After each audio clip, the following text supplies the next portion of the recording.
So I think that doesn't help in terms of people making decisions or feeling confident about their choices. And cost is a really big one as well. People want things to be cheap. They don't want things to be expensive, but you get what you pay for, and quality does come at a cost. So I think if we can help people understand that quality is going to last longer as well. Hi, I'm Beth Beesky, the founder of More Time to Design and your host of the Design Dialogues podcast. I've been a designer for the last 12 years and I've run my own studio for 5. And I know how hard it is to run a successful business. You not only need to be great at designing, but you need to be great at all the other things as well.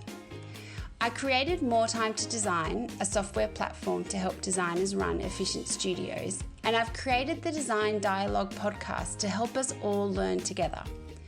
Each week, we will meet professionals who are at the top of their game doing things that help us run our studios. We'll have conversations with social media managers, interior design mentors, copywriters, stylists, photographers, suppliers, and also designers who have been in the game for a long time and who have such a wealth of knowledge to share. I hope that each week you feel inspired and informed at the end of each of our design dialogues. So join me for the Design Dialogue podcast. Hi everyone, and welcome to this week's episode of the Design Dialogues podcast. This week I am chatting with the lovely Courtney Dunn from Assembly Interiors. Hi Courtney. Hello Beth, how are you? Good. Thank you so much for joining me today. I am really looking forward to our chat, and we're going to get into that into a minute. But to start with, what can you see out your window today? I can see a lot of bare trees actually. Our garden is like just ready to hit spring, and I can just start to see the start of some blossom and some buds. But yeah, otherwise it's a whole lot of twigs out there at the moment. Normally we have a really beautiful garden all around our home. Our home is quite small, but our garden is really big. And yeah, we have all of this beautiful greenery, but over winter it gets a little bit sad. So it's almost back. I know. I was just writing in my newsletter. I love this time in August. Like it's starting to get a little bit warmer. You can feel spring. Like it's absolutely the hope is that there. little That hint really of does. warmth coming through. So, tell me a little bit about your interiors. So your studio is Assembly Interiors and you're based down in the Mornington Peninsula in Victoria. So tell me a little bit about your journey with your studio and how you got into interior design. Yeah, sure. Well, I think I've always sort of been in creative industries. For a long time, I worked in major events. So I was designing and building, restaurant pop-ups and activations for large events for a really long time. So I've always been involved in design, and interiors has always been my passion. So it was always where I wanted to end up. But life just kind of, it moves and you have jobs and things get in the way. So COVID hit and I thought, now's as good a time as any. So I decided to launch my business. I've been working with family and friends doing little renovations and things along the way, but it was time to really branch out. So yeah, I started Assembly Interiors back in April 2020, just as we were sort of going into our first lockdowns, and yeah, it's grown from there, focusing on Mornington Peninsula and surrounding areas. And my goal is really to help people just love their homes. Like I really think we should really be working with the homes that we have and trying to improve them. So I'm always trying to work with people who are happy to keep their home in its existing footprint and make it better for themselves and the people who come after them as well. Yeah, that's so cool. That's very cool. And so that kind of really leads us into why I wanted to have you on the podcast today, because one thing that you are particularly interested in is passive homes and the philosophy behind building and renovating passive homes. Now, I have a very limited inkling idea about what passive homes are, and tell us in a snapshot, what is a passive home? Yeah, sure. So passive home, it sort of originated in the 80s in Germany, and it's basically a building methodology to build a really healthy, happy, comfortable home. So it has a few principles that kind of guide the build and the design, but basically the idea is that you end up with a really comfortable home that has minimal reliance on heating and cooling. So at its core, it's about keeping a consistent temperature across the home throughout the year.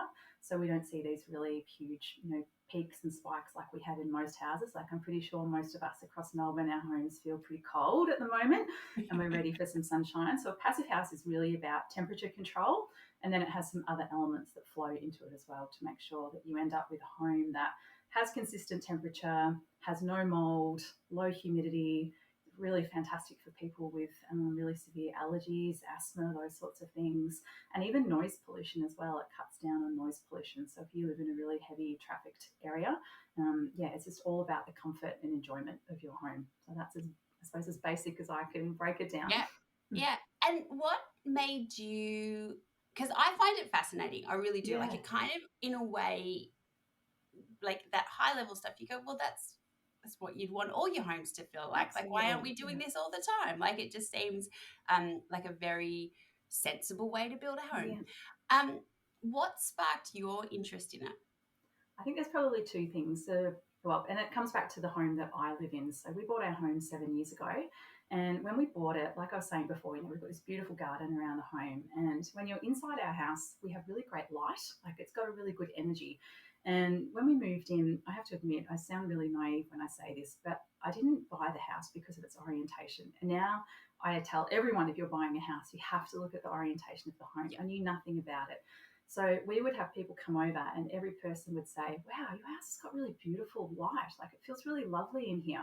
Yep. So I worked out that we actually stumbled upon a home that has northern orientation. We completely fluked that. So all of our windows in our living areas are to the north and all of our bedrooms are to the south. And we have no windows east or west. So we have this really beautiful light coming through the home across the year. But also when we moved in, we had this random panel on the kitchen wall. And it just said HRV. I don't know what this HRV thing is, but it's always on. And it's talking about the temperature of the house. And we didn't know what it was, so we kept turning it off. Anyway, one day I had the HRV people call and they said, oh, you've recently purchased this house. You have a HRV system. Would you like us to come out and service it? And I said, absolutely. And can you tell me what it is? Like, I don't know what it is. I keep turning it off. And they were horrified. They're like, no, you can't turn this thing off. It's supposed to be there. So that really sparked my interest in passive housing because a HRV or a heat recovery ventilation system is a really critical part of a passive house in terms of how you ventilate your air, get fresh air into the home and maintain that temperature. So our system is... HRV things are, it's like an air exchanger kind of system. Yeah, right? They're really fascinating. Ours is really old, so it doesn't do everything that the new ones do, but it basically is pulling constant fresh air into your home and then conversely expelling the stale air that's in your home. And the new ones, the way they do this, the air sort of crosses over each other when it comes into the house. So the fresh air that might be cold from outside passes over the air that's leaving the home and it gets warmed by that air. So when it comes in, it's at the right temperature, and then the air that's been circulating then leaves the home. So you've got this constant kind of refresh of air coming into the home. So you accidentally stumbled into a passive home. Yeah, absolutely. And our home isn't passive, right? It's old, it's leaky, we've got old windows, we have gaps. You have passive elements. Yeah, it's got passive elements. And I think that's really important too, especially when we consider renovating homes that... there are high performing elements that you can bring into that home. You don't have to achieve this passive house standard and, it doesn't have to be at that point because it is a lot to achieve. But there are ways that you can retrofit different elements. But yeah, we just happened to stumble upon this home that had this great system. And so in our home, we have no mold, we have no condensation at all on the windows, when you wake up in the morning. And our system is really great at filtering the air in the home, but also helping with the temperature as well. So in winter, it's not a new one, so it's not, and because we don't have, double glazed windows and all these things, the temperature still varies a lot. But let's say in summertime, we'll wake up in the morning and it starts to draw cooler air in from the roof into the home. So the house doesn't get as hot as what you might expect. And in winter, it's the same. It doesn't get as cold. So yeah, once that sort of clicked in my head, I was like, okay, this is fascinating. I need to know more about this. And then you realise that there's, this whole build methodology to create these really wonderful homes, which I think we could really benefit from in Australia a lot. Yes, I think as well, you know, like, so I live in Sydney, and Yeah. it is not uncommon for a European person to tell me that they feel colder in a Sydney winter Yes. than they do in a Which European is winter. And wild, that's right? because we are in denial that it actually Yeah. gets cold here. Um, Totally. and so we don't heat our homes, you know, they're drafty, there's gaps everywhere kind of thing. Mhm. Like, it is amazing how badly sometimes we do this kind of stuff for a Yeah. country where we have such We extremes of do. weather. We do. Yeah. It's really interesting that you mentioned about the mold, because the reason why I had a vague idea what this HRV thing was Yeah. is only recently I was talking to a builder. We were on site, and the client was mentioning they definitely do not have a passive home, but they were getting some kind of mold around Yeah. their windows and all that kind of stuff. And the builder suggested this system Yeah. because he's like, it's going to help you. And the way their windows are set up, they're not great kind of thing. And he said it's a really great option to include. And so I think that's really interesting, where you kind of talk about, if you're renovating a home, to make it a completely passive home is a really high bar, It because is. there's Yeah. special, like, certified passive builders, aren't there? And they, like, you can have There your is. home kind Yeah. of It's a whole certified as a process. passive home. Yeah. Yeah. But it's interesting, these elements that you can bring in to address issues you are having. So we've talked about kind of the air exchange and all that kind of Yeah. stuff, and I think that is amazing. Like, it's definitely on my wish list for my dream home. It keeps getting pushed Definitely. further Yeah. down the road. But what are some of the other things that you can think about if you are renovating an existing home that might have no passive elements to Yeah. it? I think this is such an important point right across Australia, because we know that our housing stock is so old, Mm. and hasn't been built, effectively in terms of our climate and the kind of extremes that we're now facing in winter and summer across a lot of the country. And realistically, we're going to be stuck with these homes for decades. If you live in a home that's from the 80s, this home's still going to be standing for another 40, 50 years. So I think if anyone's renovating, the first thing that I try to do with my clients is to really encourage them to think beyond themselves. That's the first step, I think. And just like everything, try and make a better choice where you can. Not everything is always possible, right, in life. But if you're presented with an option and you can afford that option, or it's important to you, I think try and make the better option when it's presented to you. So if you're renovating, I often say that first up should be structure and functionality, then aesthetics. But I think we often do it in reverse. We start with the pretty, beautiful, I want this amazing kitchen. But realistically, yes, go and make the beautiful kitchen. But if you're not addressing the other elements, your home hasn't really improved. So for me, if you are renovating, I think you can retrofit a lot of passive house elements into that, particularly if you have walls that are coming down or if you're extending. But the key things to look at from a retrofitting perspective, firstly, is that ventilation system. So installing a HRV system. Look, there's an upfront cost to that, but to run them, they cost next to nothing to run. It's Mm. like having a ceiling fan basically running. So it's really low cost. Windows is the easiest thing to do. So upgrading our cold, leaky windows to double or triple glazed will have an immediate impact. And that's kind of, I suppose, the bare minimum at the moment in terms of our national building standards, in terms of renovating and building. The windows is the first element to look at. And it's really, I think people get to that point and then a lot of the time they stop. They think, oh, I've upgraded my windows. That's all I need to do. And yes, that's fantastic. Tick, excellent. Good for you. You've met the NatHERS standard, but Yeah. that's the minimum, right? It's the absolute minimum. So how do we do better than that?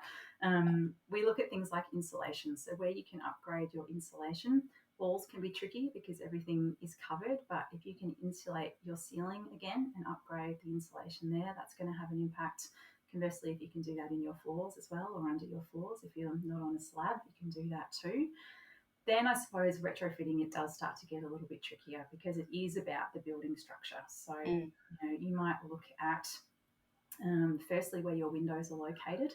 So if you are renovating and you're potentially extending a living space, making sure that your windows aren't facing west or east where you're going to get that really harsh sun hitting that's going to impact the temperature of the home. And also looking at the cladding of your home. So if you've got an older home, upgrading that cladding can have a really big impact as well. And you can actually retrofit to a passive house standard as well. So passive house does have a retrofitting standard too, which is called Enefit, I think it is. And that's where it looks at all of those elements, but at a slightly lower level than a typical passive house to help people get that certification as well. Yeah, wow. And so is a lot of it about like you mentioned about wrapping the house. So a Yeah, lot of it is about keeping things in rather than yeah, like losing stuff or like definitely. all of that kind of stuff. Yeah, it really looks at a term called thermal bridging, and that is all the leaky points in our home where air either escapes or infiltrates. So I think people get really concerned about ventilation and, do I open my windows? Is it Yes. airtight? Is it stuffy? Like, what does this Yeah. feel like? But there's absolutely nothing wrong with opening the windows in a passive house. You can open them whenever you like. You just don't actually have to. Gotcha. So we rely on opening our windows in Australia because we need fresh air to circulate into the Mm. homes. A lot of the time, that air isn't fresh anyway. It's polluted, it's carrying allergens, so it doesn't help a lot of people, particularly if you are in a really heavy Mm. populated area. But in terms of the wrapping of the home, the idea is that we want to stop all of those leaky points. So that's where the insulation comes in, and also an airtight wrap that's normally applied during the build stage. And the idea there is, if you imagine your home where you are now, imagine you knock out a wall and you put an extension on the back of your home. You see your typical frame, and the builder may come along and install the insulation, and it kind of gets shoved in all the different gaps. Whereas at a passive house, firstly the insulation is of higher standard, so it's a much thicker insulation and has a higher R value, which is what we look at in insulation terms. But it's also really important that we really factor in where all of the penetrations are then going to occur in that insulation and that airtight wrap. So it's really important to plan out where are your power points going to be, where are your plumbing points going to be, and trying to minimize how many penetrations there are, because that creates a point where air and temperature, Yeah. that exchange happens. So trying to make central points where you might bring in all of your cables for one room and then run them through the framing, so you're not impacting Yeah. the rest of that air tightness. And yeah, it really is about that insulation quality helping retain heat. Conversely, it doesn't make the home hot by any means, so there's Yeah. nothing to worry about there. You can still cool the home effectively, but also making sure the airtight wrap is quite a new thing. I know we have sharking and these kind of things on our houses, but the newer ones are really about pulling moisture from the home. So it's kind of like a wicking kind of Mm. technology where they pull moisture, and so that eliminates humidity and, most importantly, mold, which we know, Yeah. like in the last couple of years, just how important that conversation has become about Yeah. mold, particularly in rental homes as Yes. well. So yeah, it has a really big impact. Yeah, it's really interesting as well, that conversation that we can have with clients around, like I think, like just when you were mentioning the insulation, like I think Yeah, that's kind of an obvious one, yeah, absolutely. because you're looking at like a build budget, and the difference in insulation between like the lower levels, like the lower R levels and the higher R Yeah, levels, it can be significant, and then you yeah, extend that across a whole build. That's such an interesting conversation to have with clients, because at the time they're trying to stretch their budgets as far as they can yes. go. And like even now, more so now because build costs are so Mm-hmm. expensive, and it's so easy for them to go, okay, well, we'll just downgrade that insulation because it's Yeah, going to help with our overall budget.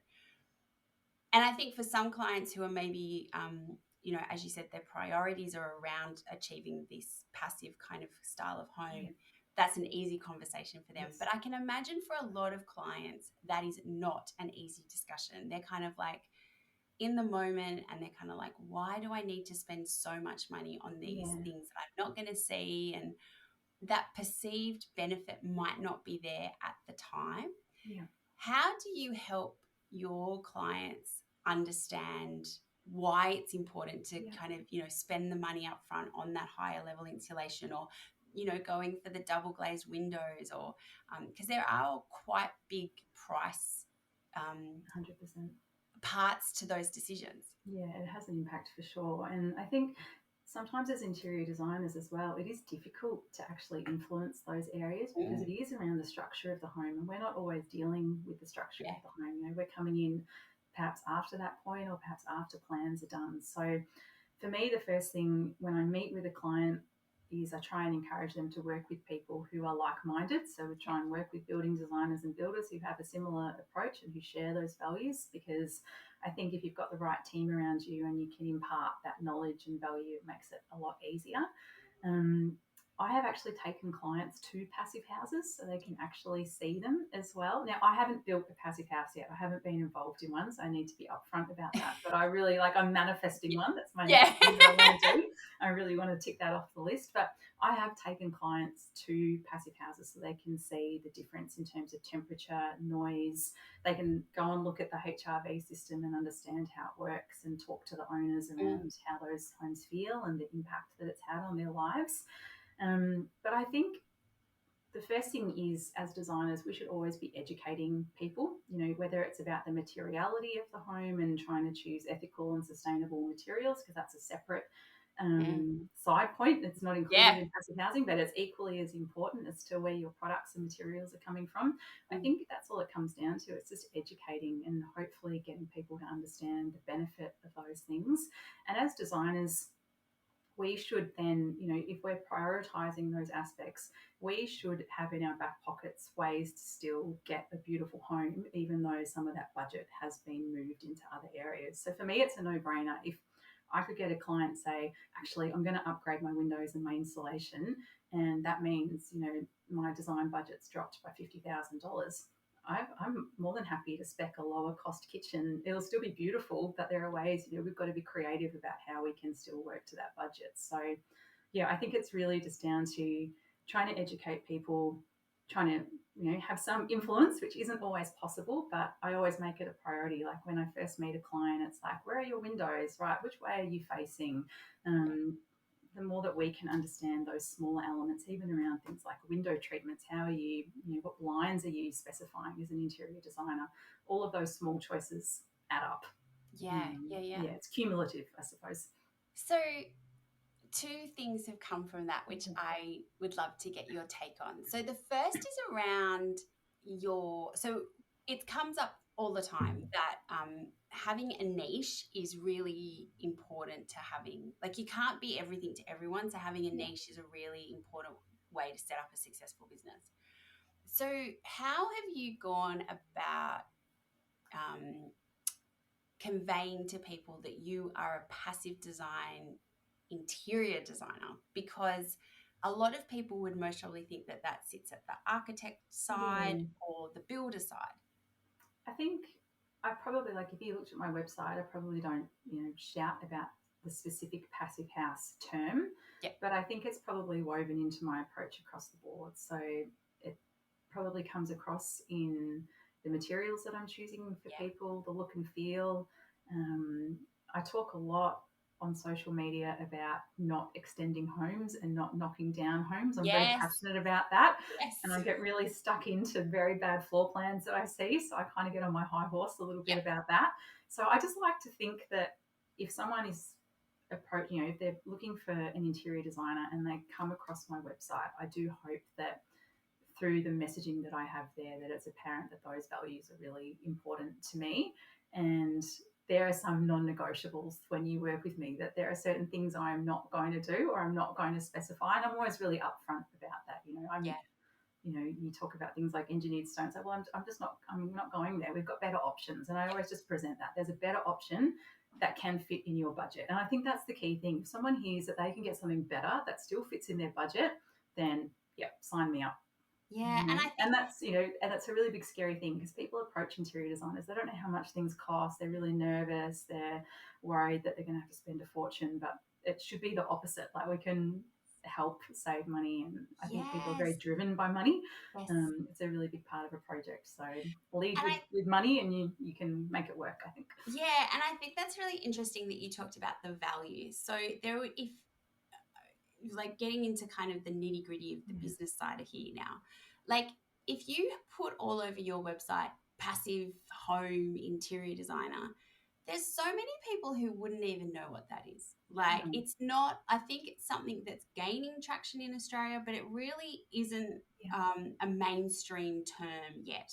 Definitely. But I love that you talked about the values that you have, and they are kind of passive home ideas and concepts, but they stand alone as values anyway, kind of thing. And so I think that's when that sweet spot between client and interior designer works so well, when values align. So I really think it's very clever that you aren't shouting passive home person.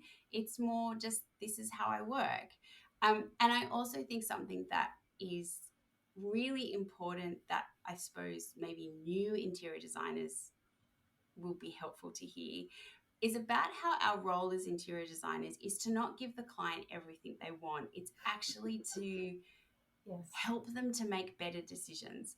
And help. I love that you take them to a passive home so you can actually feel it, because how else do you explain why they No. should spend more money on insulation? Yeah, Like, it makes no sense otherwise, does it? yeah, It's hidden. You don't see it. It's not the yeah, fun stuff. exactly. So I think that that way that you help them understand why they should make better decisions, and it's not at a compromise, like No. that's the skill that we bring. That's why they're employing us, to get the most out of their budgets, to show them that you can still have a really beautiful kitchen and have your double glazed windows. Like, it's that that is the skill that we bring to projects. Yeah, absolutely. That's our job. It's to educate people and to help them make those decisions. I think interior designers are actually probably the best fit for that as well. I think it's more so potentially than the building designer or the builder. I think we spend so much time with our clients at a psychological level, getting to really intimately know them. We see all of their sort of dirty habits and secrets and Yes. all these kind of things, so we really get to know them. We hear the arguments between partners Yep. and the disagreements. So yeah, I think it's just a natural fit for interior designers that we should be educating our clients and we should be assisting them with those choices, and we should be presenting good choices as well. So I think that's where it kind of comes back into that non-negotiables. You can do it really subtly. It's not Yes. about screaming, you must do this or we aren't going to work together. But if you are specifying materials, we'll just specify good ones. Just Yes. make them good, and make them beautiful so the client loves them, and then it's a win-win for everyone. They're getting a better product that isn't harming the planet. It's going to last, and they're still getting their beautiful kitchen that they want to, shout about on Instagram. So Yeah, and I think more and more people are realizing that it is so wasteful and bad for like just bad on so yeah, many levels to be constantly knocking down houses after 20 years and rebuilding them. Like, yeah, and I it's think it's just, like that reframing. I try not to use the word waste. I think that's yeah, really important. Stuff isn't waste, it's a resource. So if yeah, you start to reframe those things, that you're not just pulling out a kitchen or ripping off a roof and throwing it into a skip, and you don't have to think about that. It's kind of like carbon offsetting. It's like, oh, I've yeah, wiped my hands, I've done my thing, whatever. I don't need to worry about my impact. But if you reframe it as a resource and how that can be reused, then I think that changes the conversation as well. It yeah. tends to help that. And yeah, it's totally about how can we reuse things, or how can we keep what we already have and just make it better. So Yes. we're not using new resources, we're actually using what we already have in existence. Yeah, and I think this also ties into the conversation around, do you actually need such a big house so that you like, or are you better to kind You of have don't, I a can smaller promise you. house? Like, you have a smaller house so that you can have the budget to build it better Yes, so that it lasts longer. Like, exactly. I think this is a conversation that you start to see it filtering through, kind of thing. And I'd Yeah, like to hope that, I mean, there's always going to be bad builders and bad design. yeah, Like, we're never going to get rid of it all. But I just find it really interesting, um, around the way, the psyche of it all, kind of thing, that we're a bit like, I think we're slowly starting to move towards it. yeah. It I was, think it we was like, it's absolutely are. actually, I had a conversation with a designer yesterday, and she is Danish. And she was saying it's so interesting that, they just value good quality and good design. Yeah, And she said she actually thinks it stems from the fact that it's very, very expensive to go out in Denmark. And yeah, so you entertain a lot more in yeah, your sure. home. And so people kind of put a bit more pride in their home. And I was reflecting on that, because I was like, well, I think Australians entertain a lot at home and we Mm, take great pride in our homes. I wonder where that disconnect is between appreciating good quality and good design in yeah. our homes that the I think, Danes seem to do so well. yeah, it's probably a bit of a combination of things. Like, I don't think the media helps. There's all this fear around building costs and labour shortages and housing crisis and cost of living. And we're just constantly fed this negativity. So I think that doesn't help in terms of people making decisions or feeling confident about their choices. And cost is a really big one as well. People want things to be cheap. They don't want things to be expensive, but you get what you pay for, and quality does come at a cost. So I think if we can help people understand that quality is going to last longer as well, and it's really, I think I spoke really briefly about this at the start, it's not just about you. I would love people to, when they are renovating, to, yes, renovate for you. Obviously, I always love that. Don't renovate for resale. That's boring. You're going to end up with a white house. Let's move away from that. Renovate for you, make it yours, but also have a future focused hat on that says, what do the next people need? Like, if this house is going to be here for 50 years, what impact can I have and what legacy can I leave? Because I think we can probably all agree that, like, the housing system in Australia is pretty broken at the moment. It's not really working for anyone. And I think the really big challenge is that we have attached so much of our wealth into housing. Like, we see housing as a way to get rich. And really, housing is like a social right. That's how I see housing. Yes. You should have a home that is comfortable and safe and secure and gives you all of that safety and protection for you and your family. Like, that to me is the number one thing. And that's where the passive house thing I love, because it increases all of those really important aspects. But I think we've just attached so much priority onto having property and being, landlords and all of these sorts of things. If we actually strip it back, and like you were saying, build smaller homes. Our homes are ginormous in comparison to the rest of the world. There is so much space. And I go into homes every week where people want to make them bigger. And I look at them and I say, like, your home is huge. You've got 3 living areas. Like, what more do you need? Or people always want more storage. And I say, why? What are you putting in the storage? Quantify that to me first, and then we'll talk about whether you need more cabinetry.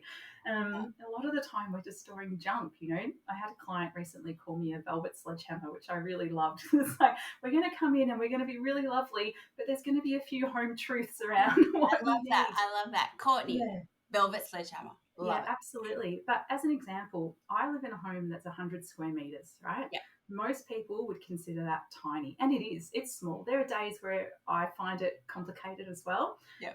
We're only a family of 3, so there's not many of us, but we use our space, and that to me is so important. If someone is wanting to build a bigger home or extend on their existing home, I really want them to qualify. Why do you need that space, and what is it going to be used for? Is it because you might entertain your family twice a year, or you have Christmas? Well, I think you can make do in other ways. If a space is sitting vacant for most of the year, you have to heat it, you have to clean it, the materials to build it, to furnish it, all of these sorts of things. So, I really think we need to refocus on what a house is, what it means, how big it needs to be, and actually have a connection to the land around us as well. If you have a smaller home, you have more garden, you have more opportunities for outdoor connection, you can grow vegetables. I don't know, there's just so many things that come from having a smaller, well-built home. It's so much easier. Yes. Oh, yes, definitely. Oh, I am definitely singing from the same songbook on that. Like, it's definitely, I think it's a conversation that we need to have, and I think it's slowly starting to have, but I think as well, as interior designers, we can be quite active in that conversation. I think we have a responsibility to our clients to help them with that and make them realise it's not just about keeping up with the next person or what you see on TV or, the block with all its unrealistic expectations that it brings to the whole industry, the building industry, the design industry, everything. We don't have to keep up. We can actually go back, and sometimes simple is much better. Yeah, exactly. So what are you looking forward to in the next 12 months in your business? I'm looking forward to so many things. I've got projects that are on the go at the moment that I'm really looking forward to seeing them finish. I get really excited as the end of the year starts, because I love the fact that there will be new projects on the horizon, and I haven't met those people yet. So that's always really thrilling to know that there's new people to meet out there. But I think for me, the next 12 months, I really want to continue growing in this area, and I do want it to become a much stronger focus for my business and to be known for it as well. So, probably being a little bit stronger in the marketing side of voicing that this is how I do things. Yeah. And I think as well, like, there's a real, I think it's we touched on it before. Like, I think it's a really lovely niche. Yeah. And I think when the niche is actually something that you really believe in, then it's so easy and natural and authentic, and people Yeah. crave that kind of thing. So I Yeah, think, and I like to think it won't be a niche one day. Like I like to think we get 5, 10 years down the track, and this is just the standard way that we do things now. You know, it's no longer an ideal or a, oh, maybe I'll choose that, but I don't have to. It should just be, yeah, this is how we build homes now, and it's so much better for that everyone. would be awesome. Thank you so much for joining me today, Courtney. I've really enjoyed learning more about Passive Home and everything that you do. It's been a joy. Thank you for having me, Beth. I'll come back anytime and keep sprouting on about sustainability. Thank you for listening to this design dialogue. I hope you have found it full of inspiration and helpful information to take into your design studio.